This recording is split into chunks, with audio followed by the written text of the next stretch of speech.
Olá pessoal, sou Pedrinho Nespolo e quero conversar com vocês sobre responsabilidade civil do médico, sobre procedimentos não indicados no trabalho de parto, ok? Sobre a responsabilidade subjetiva dos médicos, sobre a responsabilidade objetiva dos hospitais e quais são esses procedimentos não indicados de acordo com o Ministério da Saúde.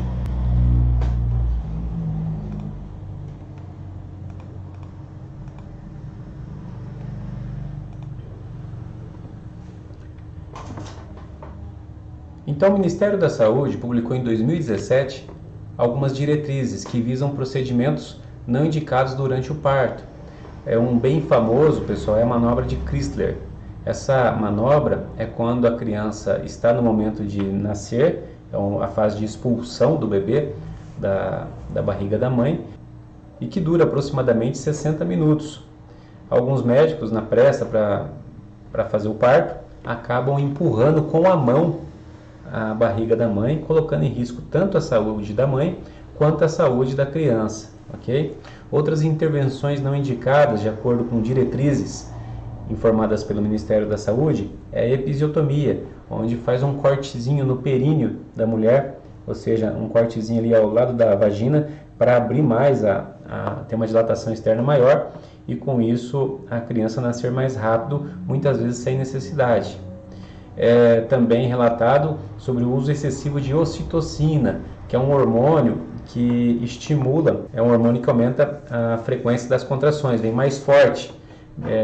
Ou seja, a mulher com o tempo, naturalmente, o corpo já vai produzindo essas contrações suficientes para o nascimento. E muitas vezes, na pressa de que ocorra rápido, é aplicado esse hormônio chamado ocitocina. E também a cesariana, muitas vezes sem necessidade de fazer a cesariana, acaba se fazendo.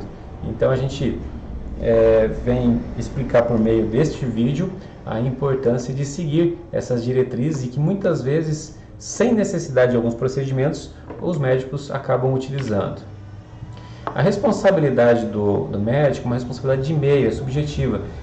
Ele não garante o resultado, mas a forma, o meio em que ele faz deve ser feito com muita responsabilidade. Quando ele contraria as diretrizes do Ministério da Saúde e atua com imprudência, causando possíveis sequelas à mãe ou ao bebê, ele pode sim responder civilmente. Então o objetivo deste vídeo é falar um pouco para vocês sobre essa responsabilidade desses profissionais que respondem por procedimentos não indicados no momento do parto. Ainda falando sobre as diretrizes do Ministério da Saúde e a realidade dos hospitais e dos atendimentos no Brasil, segundo o Ministério da Saúde e por meio dessas diretrizes publicadas em 2017, o parto deve ser priorizado na modalidade normal, com a menor intervenção humana possível. Eles têm relatos e pesquisa de que, feito na sua forma normal, com baixa intervenção humana, os riscos são menores. Agora, acontece que no Brasil diversos hospitais recebem gestantes sem um especialista. E a gente fala, poxa, como que pode conduzir um trabalho de parto se a pessoa não é médica obstetra, né? Não tem especialidade em obstetrícia?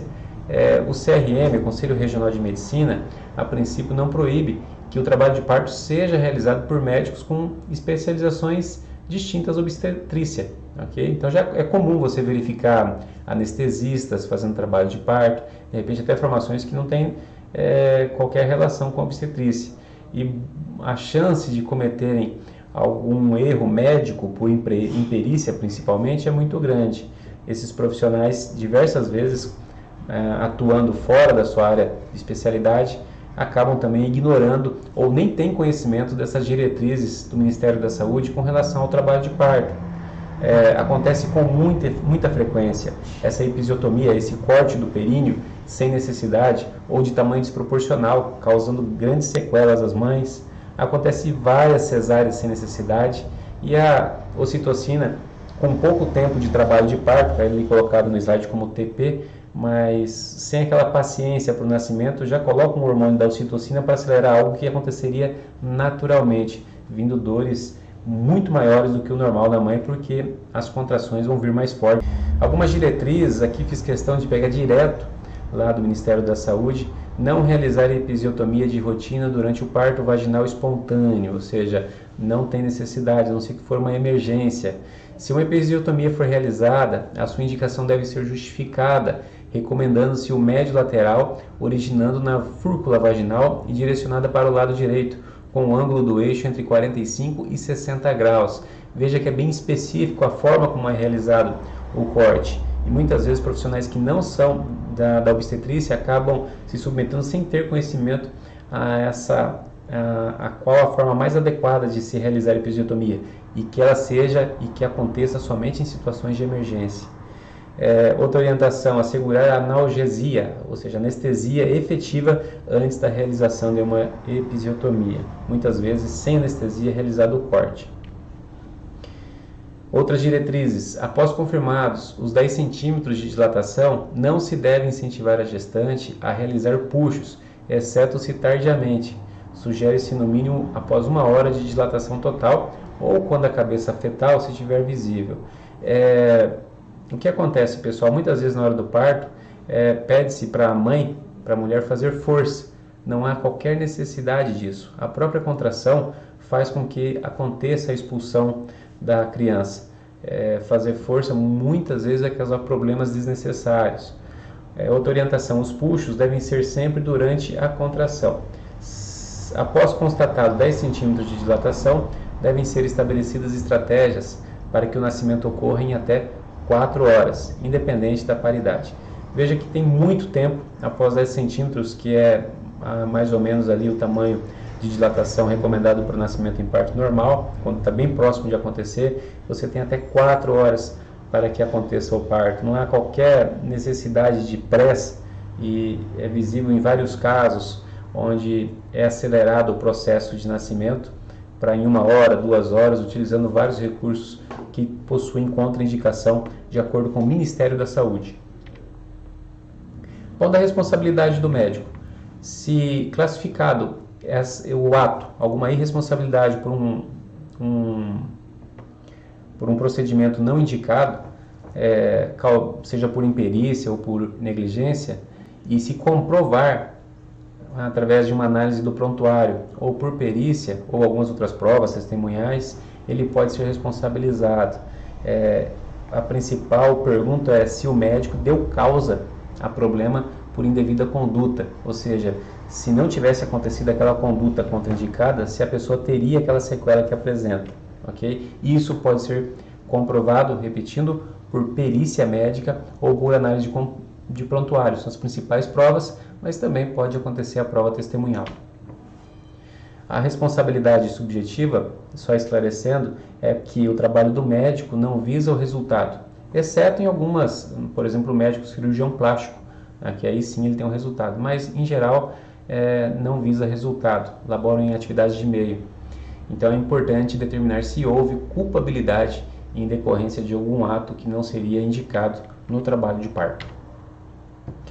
O dano moral, ele está preconizado no artigo 951 do Código Civil, né, onde diz que os dispostos nos artigos 948, 949 e 950 aplica-se ainda no caso de indenização devida por aquele que, no exercício de atividade profissional, por negligência, imprudência ou imperícia, causar a morte do paciente, agravar-lhe o mal, causar-lhe lesão ou inabilitá-lo para o trabalho.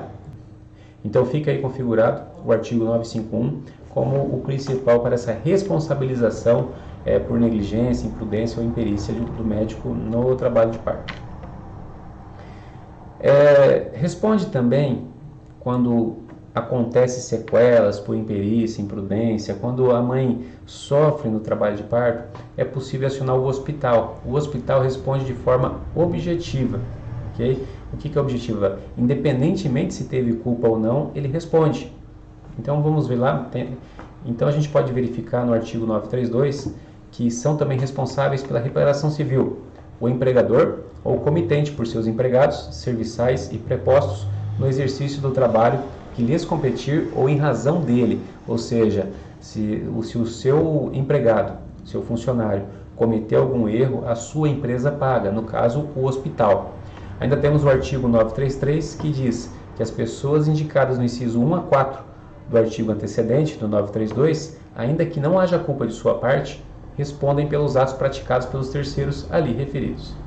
Vem reforçar a tese também, pessoal, a súmula 341, dizendo que é presumida a culpa do padrão ou comitente pelo ato culposo do empregado ou preposto. Então não adianta falar que foi o médico, o hospital responde junto por eventual irresponsabilidade de seus funcionários. Então, concluindo, pessoal, é passível a responsabilização do médico por algum procedimento irresponsável feito por negligência, por imprudência ou por imperícia no trabalho de parto. Lembrando que nem sempre quando você chega no hospital para ter um neném, né, vai ter lá um profissional em obstetrícia te aguardando. Outros médicos podem atender, mas eles não podem atender com falta de perícia, com imprudência ou com algum tipo de negligência. Eles respondem se acaso fizer dessa forma. A comprovação desses itens podem ser feitas por perícia, por algum laudo médico, antes ou durante a fase processual, ou também analisando o prontuário e também testemunhas. Eventuais outras provas podem aparecer, essas são as mais tradicionais. A responsabilidade do médico é subjetiva, ou seja, tem que ser provada a culpa, tem que fazer análise da culpabilidade, e se for responsabilizar o hospital, é a responsabilidade objetiva, não depende de culpa, ele está respondendo, ok? Causou dano, tem o dever de indenizar, essa é tradicional no Código Civil, e fica aqui a nossa dica para hoje. Se houver alguma dúvida, quiser deixar algum comentário, estamos à disposição. Um grande abraço a todos, fiquem com Deus.